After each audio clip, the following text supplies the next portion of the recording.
Bom, gente, boa noite a todos. Quero agradecer a presença sua em nome da editora e também principalmente do Paulo Brabo.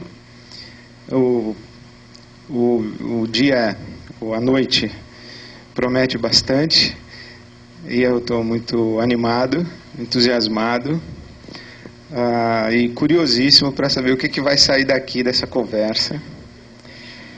É uma alegria estar com o Jung e o Lourenço, que admiro como pensadores, e especialmente com o Paulo, que começou para mim como um blog, se tornou uma fonte literária, e eu agradeço a Deus, hoje posso dizer que o Paulo é meu amigo.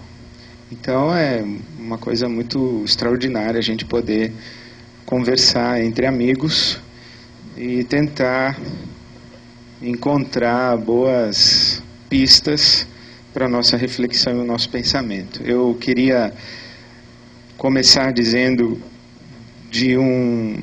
fazendo um elogio ao texto, A Bacia das Almas, Confissões de um Ex-Dependente de Igreja, e dizer que o elogio ao livro que está sendo lançado pela editora Mundo Cristão não é apenas um elogio ao livro, é um elogio ao autor, porque a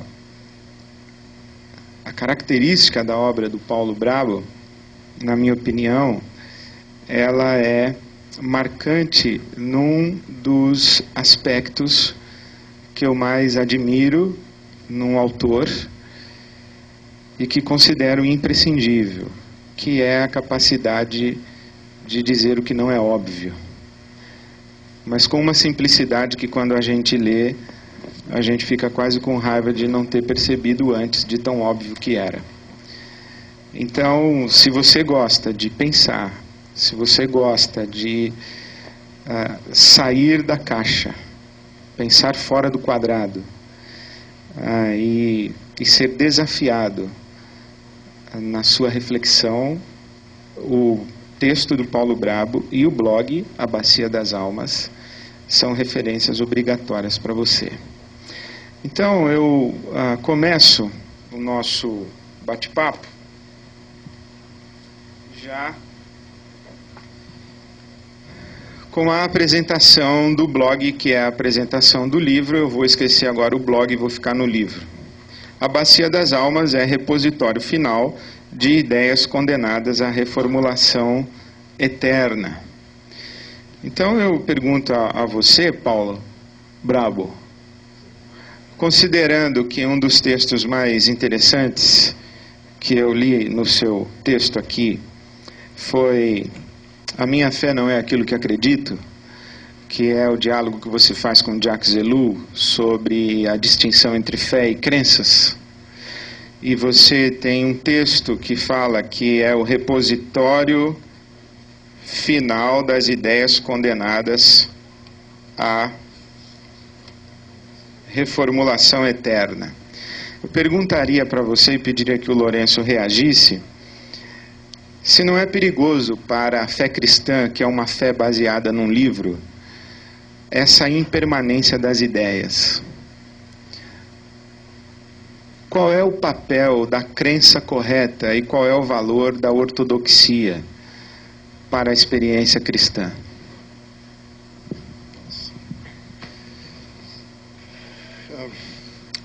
Boa noite. Antes de responder a pergunta, eu só queria reforçar o caráter absolutamente surreal deste momento. Eu quero deixar muito claro que eu estou aqui porque assinei o contrato. E voltando à sua pergunta, você disse algo que tomou por certo algo que eu não sei se devemos todos tomar por certo. Você disse, visto que a fé cristã é baseada num livro. Eu acho que dentre muitas das coisas que ambiciosamente, através de fragmentos, foram compiladas nesse livro que você tem na mão, Um dos pressupostos é que a fé cristã não está baseada num livro. Ela pode estar fielmente representada nesse livro, pode estar ricamente articulada ali, mas eu estou convicto que a fé cristã é baseada numa pessoa. E chegaram até nós ecos dessa pessoa através do livro, através do testemunho, e como está escrito no último capítulo do livro, a mensagem cristã em grande parte chegou até nós através de vasos de carne. Aqueles primeiros 12 discípulos e depois os 120 e os demais que chegaram até nós articularam, acho que muitas vezes, melhor a mensagem do cristianismo, melhor através das suas vidas do que através das palavras ou das interpretações que foram dando a essas palavras. Então, eu acho que uma das coisas que o cristianismo tem realmente de subversivo, e eu sempre digo essa palavra no bom sentido, é que ele não está fundamentado no livro, mas numa verdade que é uma pessoa. Certo? Então, nesse sentido, qualquer tentativa de você tentar articular com palavras ou limitar com palavras, o que vai implicar sempre numa sistematização da coisa. Tentar sistematizar uma pessoa é uma atividade meio frustrante e vai acabar como sendo contraproducente e nunca vai fornecer uma ideia muito clara de uma pessoa, por causa da riqueza que uma pessoa tem. Você não acha que a Bíblia e a pessoa se tornam uma coisa só, como a Bíblia como texto de revelação? Será que a gente pode separar a Bíblia da pessoa de Jesus, e isso não é perigoso para o futuro da fé cristã? Eu acho que não é perigoso e podemos separar. E eu preciso, entre outras coisas, deve ficar claro para quem lê o Novo Testamento todo, que Jesus não investiu um minuto sequer tentando primeiro sistematizar o seu próprio pensamento. E também não gastou tempo tentando escrever, deixar aquilo por escrito. Pelo contrário, o que ele tentou e investiu arriscou, digamos assim, já que você está falando em risco, ele arriscou todo o futuro do cristianismo investindo apenas em pessoas, passando tempo com pessoas e esperando que esse contato de carne com carne produzisse algum resultado futuro. Lourenço, você como diretor de um seminário teológico batista, caracterizado pela confessionalidade, como é que você reage a essa maneira de tratar a Bíblia como um texto impermanente, ou uma... Então, vamos lá. Bom, em primeiro lugar, boa noite a todos vocês. É uma alegria te conhecer, Paulo. E a primeira percepção que tive é que você não tem nada de brabo. É tudo uma farsa, né? Mas é uma alegria muito grande estar aqui. Obrigado à editora por ter nos trazido aqui. Prazer estar aqui ao lado do Jung, do Ed também. Sem dúvida nenhuma, a gente diria o seguinte: há controvérsias. Mas, quando estava lendo o seu livro, eu, como bom batista, a gente mergulha, né? Eu me mergulhei na pós-modernidade a partir da sua frase de apresentação, dedicação aqui. Porque, sem dúvida nenhuma, a pós-modernidade trabalha com a provisoriedade, com a perspectiva do indivíduo. É a partir dele que se constrói a realidade, a partir da sua percepção, cosmovisão, visão de mundo. E, sem dúvida nenhuma, é um livro bem compatível com esse momento. Dentro da visão reformada, nós temos uma percepção e um ponto essencial, um ponto, digamos, paradigmático, já que nós estamos na academia, podemos, né, o Jung usar a palavra paradigma aqui. Um dos pontos paradigmáticos é expresso pela expressão sola scriptura.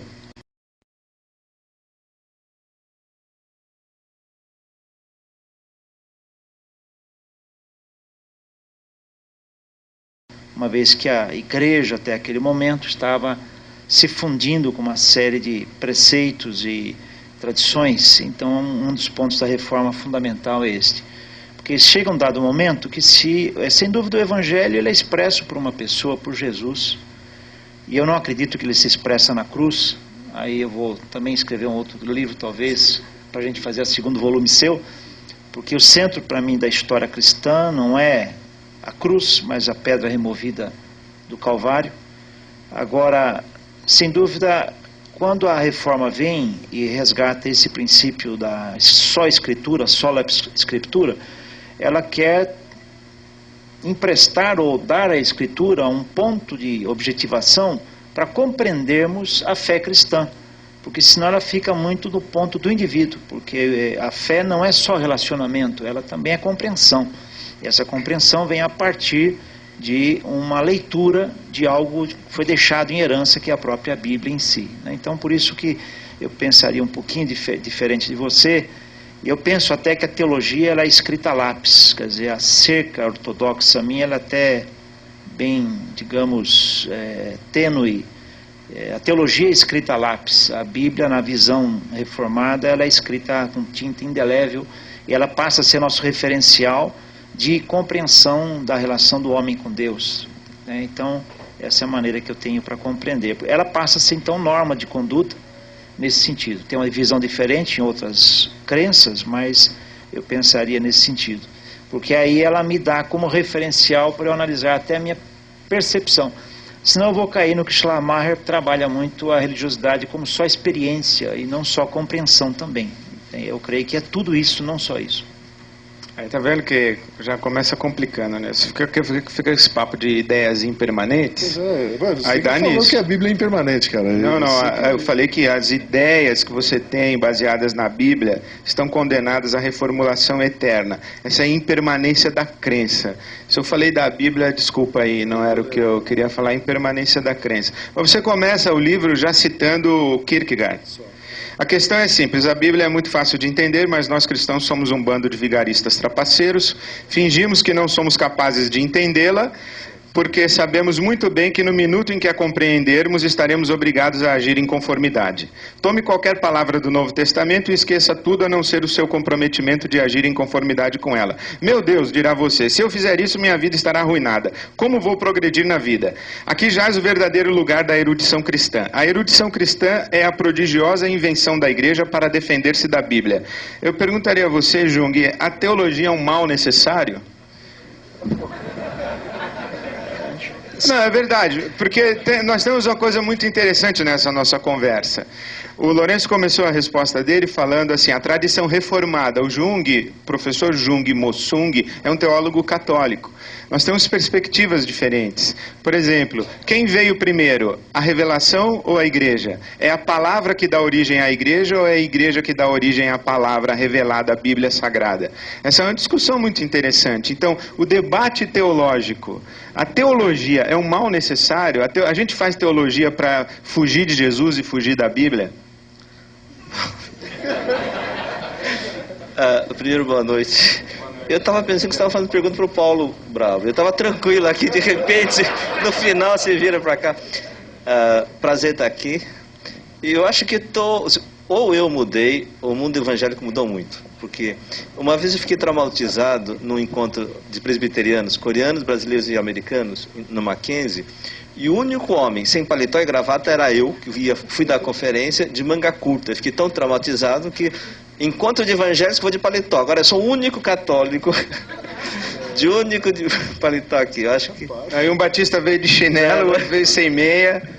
Está avacalhando mesmo, mas pode ficar tranquilo. Eu queria voltar um pouco à questão de pessoa, palavra e teologia. Pessoa, Bíblia e teologia, para a gente fazer essa síntese. Uma das coisas que eu realmente gostei do livro é isso, assim, o cristianismo não é uma religião do livro. O livro é mediação para termos acesso à pessoa de Jesus.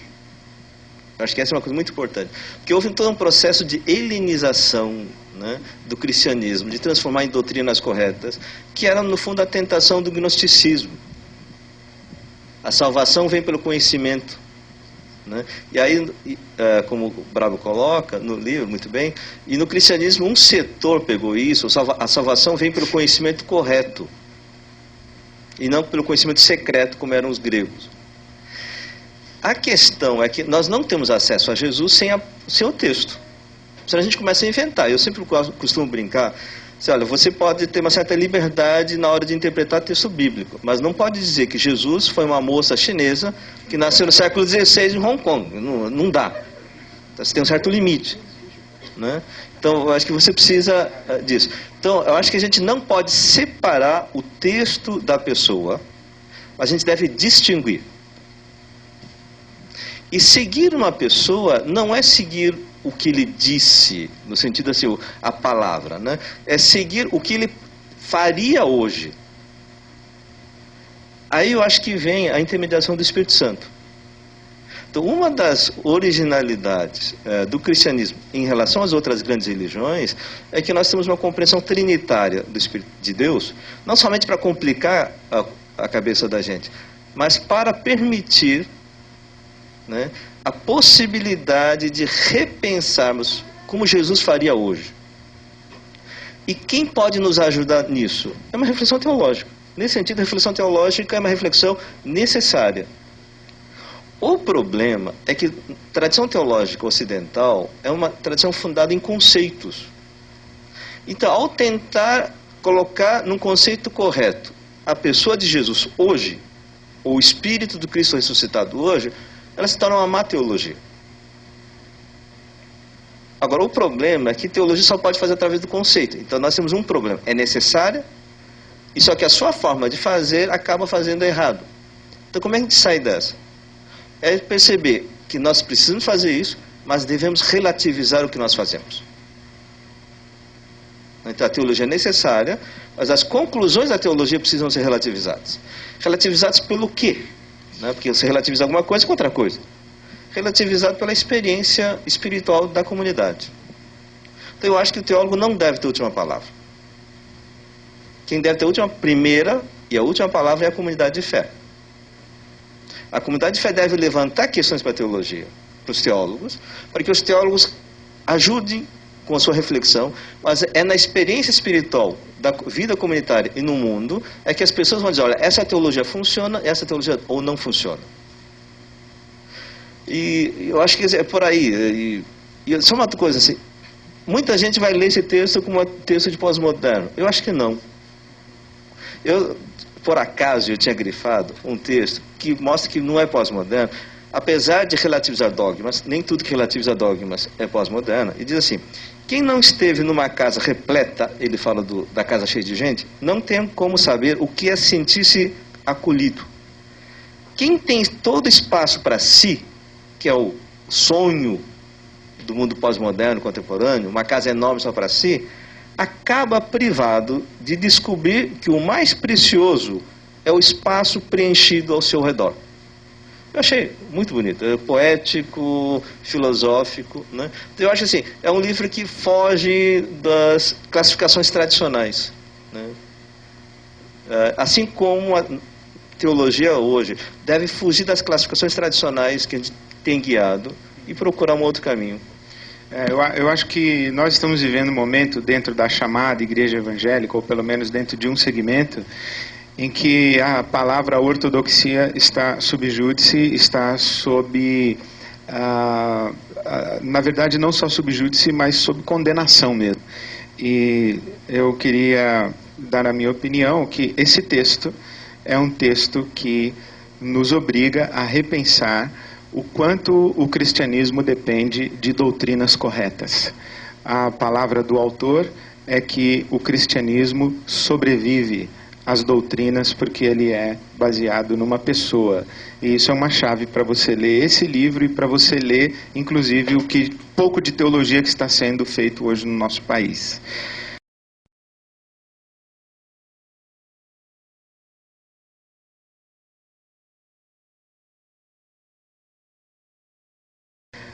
Mudando de assunto, confissões de um ex-dependente de igreja. De que igreja nós estamos falando, senhor Paulo Brabo? De que igreja nós estamos falando? Vou ter que dizer isso? É aquela igreja assim, formal, institucional. Aquela assim, que você tem que ir todo domingo. Aquela que todo mundo conhece, aquela igreja mesmo. Aquela. Ah, você é pastor, né, cara? Então, aquela que eu sou pastor. Putz, Então, explica pra mim. serviu a carapuça ainda. Você acha que eu também devo me libertar da minha instituição e da minha Eu tenho uma pergunta pra fazer. experiência religiosa? Você é dependente de igreja? Não, Você pode parar quando quiser? posso. Posso. Bom, se você pode, então você não Então é. eu vou mudar a pergunta. Que mal me fará se eu não parar? Esse é um assunto complicado. Pô, mas você botou na capa do seu Pois é, livro. mas é só para vender, né, cara? Eu acho assim, acho que dá para articular assim. O que está dito no livro, primeiro eu preciso dizer o que está dito no livro sobre esse assunto, é que a igreja, como ela é experimentada, ou melhor ainda, aquilo que nós associamos ao nome igreja, que é evangélicos, né, que é tipo estar presente com regularidade, fazer parte das atividades e tal, ir à igreja todos os domingos ou quando der, esse tipo de atividade que nós associamos ao nome de igreja, não estou dizendo que seja uma igreja de verdade, assim, sabe? Pois é, isso aí é um sistema de consumo, isso está dito no livro. Hoje, quem sabe, eu já teria, minhas ideias já foram reformuladas, tá? Eu já diria de forma diferente. Mas isso está dito lá. E um sistema de consumo é algo que não funciona assim, Ed. Tipo um cara é dependente de cocaína ou de celebridade, assim, funciona num regime de recompensa. Você recebe uma premiação por consumir determinada marca de roupa, por exemplo, entendeu? Se você tem o sapato correto, você entra no meu... Então se torna assim um regime de recompensa e premiação. Tipo, meu celular está tocando. O que pode ser mais constrangedor do que isso? Desculpem, por favor. Então, o que... E o que está dito no livro também é que o que Jesus veio fazer e o que os apóstolos fizeram em nome dele também foi demolir qualquer religiosidade no sentido de consumo e recompensa, e porque, entre outras coisas, todo sistema de consumo acaba sendo um sistema de controle. E assim, fazer parte de uma igreja no sentido tradicional acaba dando a você uma série de ilusões. Uma falsa segurança. Não, ilusões, por exemplo, uma ilusão de mérito. Ilusão de mérito. Tipo assim, pô, cara, eu vou na igreja todo domingo. Eu falei com um amigo meu, tá tocando de novo, eu não consegui desligar. Alguém podia levar isso daqui pra mim? Por favor. Não atenda, não faça nada. Obrigado, Renato. Então, um crente batista estava me dizendo essa semana passada, Paulo, você não vai mais à igreja, cara. Mas olha, eu vou sempre. E eu sei que no céu, eu estou levando meus tijolinhos para lá. Ele quer dizer que quando você vai para o céu sem ter ido à igreja, você não tem tijolinhos para construir sua casa no céu, saca? É mais ou menos essa a teologia do cara. Isso é uma ilusão de mérito fornecida e incentivada pelo sistema de consumo. Se você for lá, você tem um mérito especial. E esse mérito, de acordo com toda a visão do Novo Testamento, é um mérito ilusório. Não existe mérito nenhum. E por ser como são as coisas, acaba fornecendo essa ilusão. Outra ilusão, só posso salientar essas duas, uma ilusão de culpa.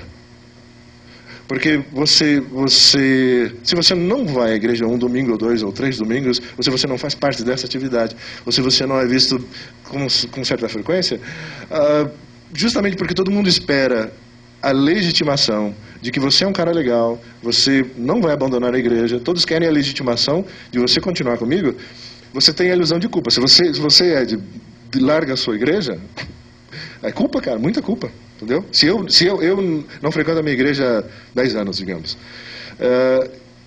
e eu tive uma culpa ilusória muito grande fornecida por esse mesmo sistema, entendeu? Então o sistema de consumo tem várias chavezinhas de segurança que impedem que você saia dele, porque é muito legal você servir. Pô, o Paulo é um cara bom, é um cara abençoado, é um cara consagrado, e isso é uma recompensa que eu recebia constantemente. Então, isso não pode fazer bem a ninguém. Essa ilusão de mérito e essa ilusão de culpa são ilusões, cara. Não são verdadeiras e não tem absolutamente nada a ver com a mensagem do Evangelho, de Jesus, dos apóstolos e toda essa herança aí. Muito bem, eu queria pedir a reação dos dois debatedores, o Jung e o Lourenço, sobre a perspectiva de igreja. Eu queria fazer uma pergunta. Eles vão ter sempre a última palavra, é isso? Não, você pode interrompê-los a hora que quiser, inclusive. É que as suas ideias estão sempre sendo reformuladas. Então, eles podem fornecer insumos para a sua reformulação perene. Então, um conceito de igreja, Jung, e ir à igreja é importante. Aliás, você vai na igreja? Você frequenta a igreja? Aliás, tem uma coisa interessante. Outro dia eu li isso, que foi você que falou isso aqui no livro, que nós evangélicos vamos na igreja e os católicos vão na missa? Isso, está aqui no livro. Está no livro. Qual que é a diferença entre ir na igreja e ir na missa? Bom, na doutrina católica, o importante é a missa, não é a igreja. Porque você tem uma diferença. Então, quando o católico diz vou à missa, equivale ao evangélico dizer eu vou à igreja. Tá? Não tem muita diferença, não. Aí vai ter católicos que contabiliza quantas missas foi, que vale. Não diz que é a prestação do céu, mas né, você tem uma contabilidadezinha. Eu acho que realmente essa é uma questão fundamental, né? Que também não dá para fugir. Eu acho que é ilusão achar que é possível uma religião sem isso. Então a gente precisa criticar. Vocês vão achar que sou meio doido, né? Quer dizer, teologia não é bom, mas é necessária. Quando faz, estraga, mas se não fizer também é pior. Igreja também, tá? Assim, você coloca também no livro que a memória da pessoa de Jesus, que vem nos revelar que Deus salva pela graça e que todas as culpas já foram tiradas e, portanto, não temos que alimentar a ilusão da culpa, que já foram redimidas, pagas, limpas, se escolhe a palavra, né? Quem é que mantém esta memória viva na história? Esse é o problema. É a igreja. E se não há uma comunidade estável, essa memória se perde. Agora, para que a comunidade se mantenha estável, para reproduzir esta memória, para ensinar para novas gerações, ela se institucionaliza. E ao se institucionalizar, vive a tentação e o perigo dessas regrinhas. Porque, no fundo, essas regrinhas dão poder e importância para quem? Para quem controla a regrinha, que é o sacerdote. No mundo católico chama padre, no mundo evangélico chama pastor. Ou bispo, apóstolo. Tem né? Aí começa uma... Eu acho que aí vem também, uma coisa que eu gostei, a dependência da celebridade. Essas luzes, como é que chama? Holofortes, o foco, essa coisa. É um problema sério. Ao nos tornarmos centro da luz, ficamos cegos. Esse é o problema da celebridade. Então, em nome da memória, da gratuidade da salvação de Jesus, e de que o primeiro deve ser o que serve, reconhecer que só Deus é santo, o resto somos todos iguais pecadores. Em nome dessa memória, as pessoas ficam cegas e começam a achar que são centros do mundo. E que a salvação depende dessas pessoas. Eu acho que essa é a tentação da igreja. Agora, eu acho que essa igreja é necessária. E depois, assim, até essa ideia da salvação pela graça, não basta você aprender uma frase. Tem que ser vivido. E a gente só consegue viver isso depois que passam por um processo pedagógico. E esse processo pedagógico se dá na igreja. Não tem como. Então, aquilo que São Paulo diz, a lei é boa e necessária como pedagoga, mas a lei não salva. E se você acha que a lei salva, essa é a tua grande condenação.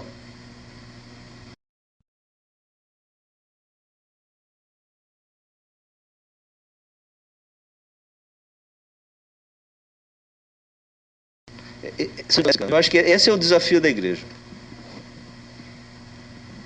Bom, vou tentar resumir. Um minuto, porque eu tenho outra pergunta para você e já me disseram aqui que está acabando. Ih, brincadeira. Impressionante. Isso aí. Bom, sem dúvida, o questionamento que o Paulo faz a respeito da igreja é a igreja institucionalizada, não a igreja que foi salva por Jesus. Eu creio que a igreja instituição, aqui eu lembro de Roger Bastide, quando fala do sagrado selvagem, que é o sagrado quente, depois vai se institucionalizando, se tornando comum ao povo, e aí se torna praticamente o sagrado frio, e aí vem o profeta, né, o sacerdote, como o Jung falou, vem e defende a instituição. Estou usando aqui um pouco de Max Weber. Aí em seguida vem o profeta, luta contra a instituição, Paulo Brabo é um deles, e aí mostra que há erros e tal, Natan da vida, e aí então vem o sagrado quente de novo, e aí vai esse ciclo. Mas eu diria até fazendo uma outra pergunta, Ed, é possível existir cristianismo sem igreja? O Jung já respondeu, não é possível. Agora é preciso que a gente compreenda bem esse ciclo, e nós tenhamos um relacionamento com Deus. Cristianismo é mais relacionamento, mas é compreensão, não tem como fugir. Agora, o dilema é a nossa herança. Eu vou agora para o lado histórico, porque quando os protestantes vieram ao Brasil, não sei se na Igreja Católica tem essa dificuldade, mas quando os protestantes vieram para o Brasil, trouxeram o conversionismo, nada errado nisso, e junto com ele trouxeram, especialmente o povo norte-americano. Não tenho nada, porque aí parte da minha herança é norte-americana, parte do meu avô, mas trouxeram também o pragmatismo. Aquilo que funciona é válido. E aí então nós transformamos cristianismo em atividade eclesiástica. Quer dizer, em outras palavras, você... E isso aí é que é a droga que a gente tem que se livrar. Não se livrar, porque, enfim, o exercício dos dons, o serviço, tem que ser meio, não fim. Nós transformamos em fim, percebe? Então, ir à igreja, como que eu vou à igreja se eu sou a igreja que Cristo morreu por pessoas e não morreu por paredes, percebe? Okay. Então é preciso revisar, de fato, tudo isso aí. Eu posso? Você já revisou, então? Já depois revisei. Que eles dois responderam? Não, depois tudo já está revisadinho. O que eu preciso absolutamente dizer é que quando eu escrevi o livro, eu ainda não saberia articular alguma coisa para a igreja. Eu não teria nada a dizer à igreja senão feche suas portas. E você tem hoje alguma coisa para dizer à igreja? Eu tenho, e assim... Você é um cara estranho, mas... É assim... Foi um elogio, vindo de mim é um elogio. Eu sei. Ontem na bacia, os que leram, eu estava escrito assim, uma interpretação da parábola do jovem rico, em que o que Jesus ensina às pessoas é despojar-se. E ali, o que está interpretado ali é que o jovem rico não recusou-se a dar tudo o que tinha para os pobres, não porque ele era rico, mas porque ele tinha seguido desde criança os mandamentos. Essa é a leitura que está feita lá naquele texto.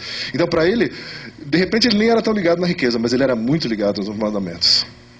Demais. Isso o prejudicou. Ele poderia ter sua vida revolucionada, cara. Já pensou que seria um maluco vender tudo que tinha e dar para os pobres e seguir Jesus? Altamente radical. Mas esse terreno novo e ousado ele não conheceu, porque estava... ele acreditou na suficiência dos mandamentos. Então, o que eu senti depois que escrevi aquilo, eu achei que não estava rolando, mas o que eu posso dizer para a igreja é que qualquer manifestação de igreja que possa resistir num tempo cínico como o nosso, pós-moderno como o nosso, maluco como o nosso, ela precisa aprender a despojar-se. Tem que despojar-se de tudo mesmo. Eu imagino que seja assim, a igreja deve vender tudo que tem e dar para os pobres. E naturalmente, tipo, paredes, você falou em paredes e tal, né? Mas é natural que nós evangélicos vemos as paredes como um meio, né? O templo é um lugar onde a gente vai lá, o edifício é...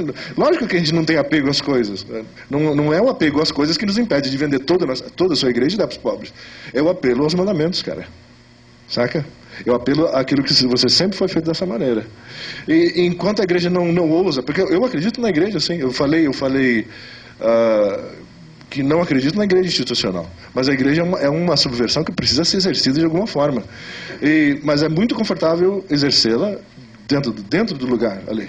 Mas uma coisa neotestamentária de exercer a igreja em ritmo constantemente precário. O cara que foi escolhido para diácono, daqui a pouco está em outro lugar fazendo outra coisa, porque é tudo precário. As soluções são altamente precárias. Não tem orçamento, não tem muito planejamento, é tudo em regime de subversão instantânea. Então, e é isso que a igreja é. Então, algo bom acontecendo dentro daquelas paredes, mas o que prejudica são as paredes, cara. É isso. Manja? É isso que eu imagino que possa ser dito à igreja. A igreja precisa despojar-se, cara. E a igreja existe, cara, mas não está lá dentro, cara. Precisa vender tudo, cara, e dar para os pobres. É isso. Muito bem. Aproveitando algumas expressões do livro, então pulando lá para o Rico e seu Camelo, tem uma parte do livro em que se discute muito essa questão da relação economia, teologia, economia, experiência religiosa. Você foi visitar o Weber, a teologia calvinista, que dá uma base de sustentação, e gostei da sua observação, que não é necessariamente que o protestantismo calvinista gera o capitalismo, necessariamente, mas o fato de não tê-lo evitado já é vergonhoso. Então, o que tem de novo acontecendo hoje na igreja, no nosso país e na igreja evangélica? Eu peço licença a você, Jung, até com o seu olhar de fora. Você falou que a igreja se torna um sistema de consumo. A igreja está marcada por essa sociedade de mercado. Nós ainda estamos vivendo o espírito weberiano de relação teologia, economia e experiência religiosa. O que vocês três têm a dizer sobre isso, começando com você, Braba? Eu acho que nós, quer dizer, eu já disse em outro lugar que qualquer sistema religioso, mesmo pré-capitalista, já é um sistema de consumo. Tipo o judaísmo, por exemplo, já é um sistema de recompensa e tal. Se você fizer parte do nosso grupo, você tem premiações e tal. Mas no capitalismo, e com a aprovação do capitalismo, isso se tornou assim, realmente descarado, tal, assim, de uma forma muito, muito mais radical. Só que eu acho que nós já transcendemos até esse nível de fazer as coisas como consumo, tipo, para ganhar dinheiro, embora tenha muito apóstolo pedindo dinheiro, mas nós chegamos num nirvana onde o que nós consumimos é entretenimento, que é ser entretido. Você passa a sua vida, todos nós passamos a vida busca de entretenimento. Se o canal que você está assistindo não te dá entretenimento, você muda em menos de um segundo. E se você vai à igreja, se tornou absolutamente da mesma forma. É um sistema de consumo, só que é o centro da coisa, não se tornou nem mais o capitalismo, assim, mas é uma coisa mais sofisticada, que é entretenimento. Se o que nós estamos falando aqui não prendeu o interesse da galera, cara, eles querem ir embora, estão achando chato e tal, porque nós precisamos ser entretidos. E essa é uma obsessão contemporânea muito grande. Então, acho que já que a igreja é capitalista e forneceu fogo para eles, não há dúvida. Mas nós já chegamos num nível, um patamar ainda mais mesquinho, ainda mais elevado, que é só buscar entretenimento. Não, ninguém busca iluminação, cara, quando está aqui. Ninguém quer ser iluminado com a Bíblia, mas quer ver o Paulo Bravo, tá, entendeu? É isso. Nós queremos ser entretidos. Isso. A igreja... Não, eu vou ficar quieto. Jung e depois o Lourenço. Eu vou pegar outro lado. Eu acho que a sua visão é muito pessimista. Ali faz, inclusive, tem uma ódio ao pessimismo aqui no livro. Você não faz ideia, cara. Não, eu faço ideia. No mundo católico, no mundo evangélico, no mundo pentecostal, de fato, assim, houve uma cooptação. Né? O Hugo Asman, um teólogo, foi meu professor e amigo, ele dizia assim, que o mandamento do amor cristão foi sequestrado.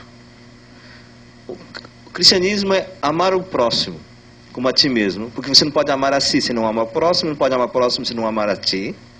Foi sequestrado por ame a você, ganhe muito dinheiro, isso fará bem a todos.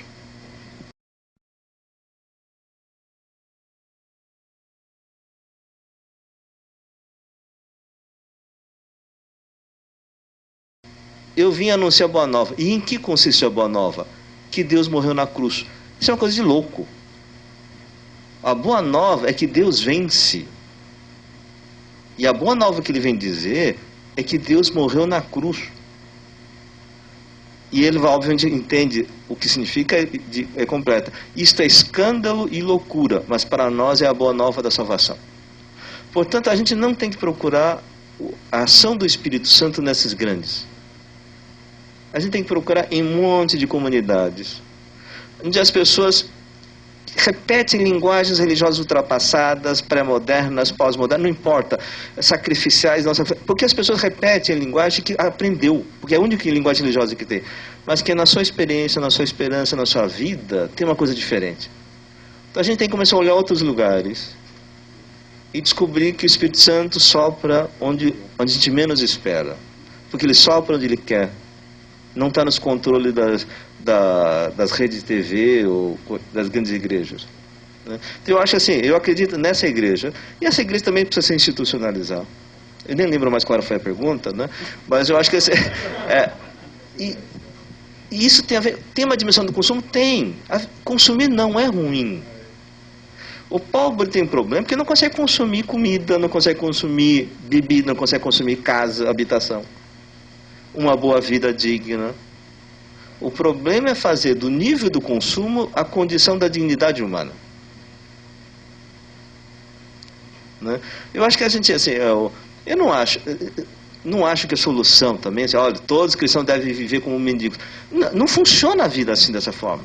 A questão é, você tem título, eu falo para os meus alunos, eu tenho título de doutor, tá, eu tenho livros. E significa o quê? De vez em quando eu acho que eu sou superior por causa desses títulos. Eu acho. Essa é a tentação. Então eu tenho que lutar contra essa tentação. Não se pergunta pelo título ou nome na placa do edifício. Por isso que a gente precisa manter a Bíblia, a palavra, né? E procurar olhar o mundo com os outros olhos em outros lugares. Lourenço, você é um crítico dessa religião de consumo.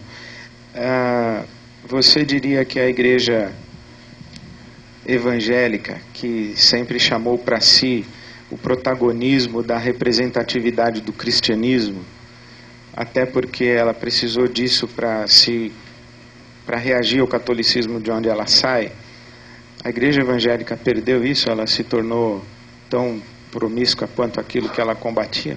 Bom, hoje são grandes igrejas, grandes negócios, né? Estamos caminhando para o final, pessoal. Está acabando, é isso? Já acabou. Tá bom. Então, eu fui convidado há mais ou menos 2 anos a um congresso de teologia a falar sobre novos movimentos religiosos. Eu não usei um versículo da Bíblia, uma citação de teologia. Eu usei só uma abordagem econômica trabalhada por Stark e Bainbridge, chamada Paradigma da Escolha Racional. Então usei só economia para poder explicar os novos movimentos religiosos, inclusive a maioria deles evangélicos. E é difícil resumir tudo aqui, mas eu diria o seguinte: um princípio que você usa na economia do dia a dia, que você vai pagar um custo para obter uma recompensa. Você vai procurar pagar o menor preço possível para obter maior recompensa. E aí o paradigma diz que há recompensas que não são possíveis de serem obtidas por todas as pessoas. Quem não gostaria de ter uma casa no Morumbi, lá na cobertura, com um helicóptero à disposição, tudo pago. Mas não está disponível a todo mundo. Algumas recompensas, elas não são possíveis a ninguém, como por exemplo vencer a morte. Aí entram os compensadores, que são os discursos que vêm substituir as recompensas.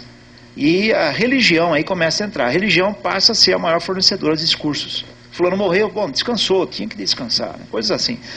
E então aí faz uma outra transição. As pessoas procuram os deuses e as religiões que mais recompensam deem por menor custo. Se você analisar os movimentos religiosos hoje, não só evangélicos, mas diversos, você começa a perceber que o impulsor por trás passa a ser esse. Deixa de ser Jesus, deixa de ser uma vida transformada, deixa de ser o relacionamento, o amor que tanto citou, mas uma relação de troca. Hoje, na pós-modernidade, nós temos um Deus desnecessário.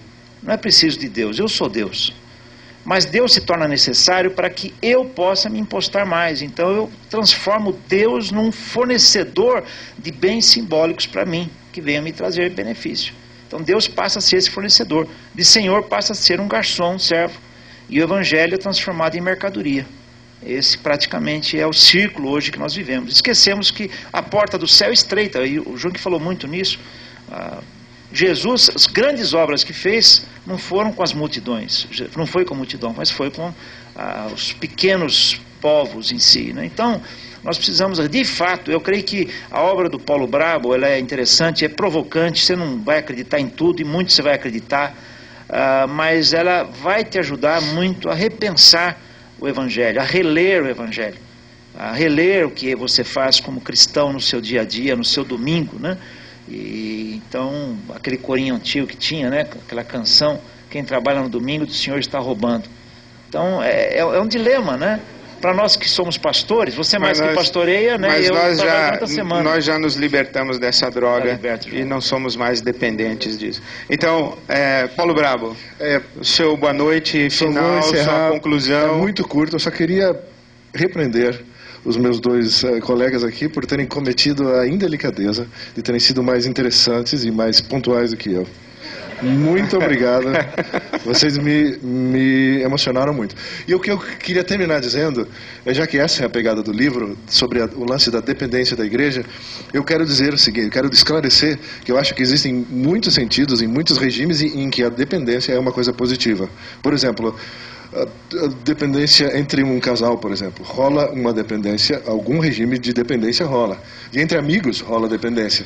Mas essa dependência positiva está sempre baseada no cruzamento de duas independências. Está entendendo a diferença? E a dependência que é doentia e que é negativa e que é a que eu estou condenando é quando é aquela que não está baseada numa independência que se mete a outra dependência, tipo um esposo a esposa, ou um amigo a um amigo, mas doentio, eu só quero consumir e eu me tornei dependente deste consumo. Então é nesse sentido que eu acredito que em algum momento os discípulos se tornaram dependentes de Jesus no mau sentido. Eles não eram independentes e ele independente. Eles estavam realmente dependentes deles no pior sentido. E Jesus tomou a decisão básica, que é sumir de vista. Ele foi embora para que o Espírito pudesse começar a agir. Para que essa nossa dependência com Deus fosse algo muito mais ousado do que jamais tinha sido. Que fosse um cruzamento de independências. Eu independente, Deus independente. É algo muito radical, muito exigente. É muito mais fácil ficar na dependência em que eu só consumo. Mas então é esse o desafio que a igreja, e que nós, e que eu, que faz muito tempo que não vou à igreja, precisamos aprender a articular, que é criar pessoas independentes. Tipo, Jesus criou. Houve um tempo que eles eram muito dependentes dele, mas houve uma operação. E isso se tornou, a presença dele não se tornou necessária. E eles precisaram se tornar emissários dele, dignos do mesmo poder dele. Independentes como ele foi. Então é essa a dependência do mal. Mas Deus quer que sejamos dependentes dele, por sermos independentes. É por isso. Amém. Então você já viu que é possível passar a noite inteira discutindo essas questões e as ideias estarão constantemente sendo reformuladas. Então eu convido os senhores à Bacia das Almas. Tanto ao texto quanto ao blog, porque essa conversa não acaba nunca. O que fica claro para nós é que tanto o labor teológico quanto a militância comunitária são tarefas inacabadas. E esse é um grande desafio e um grande privilégio que a graça concede a todos nós. Uma boa noite a todos, muito obrigado. Paulo Brabo, parabéns.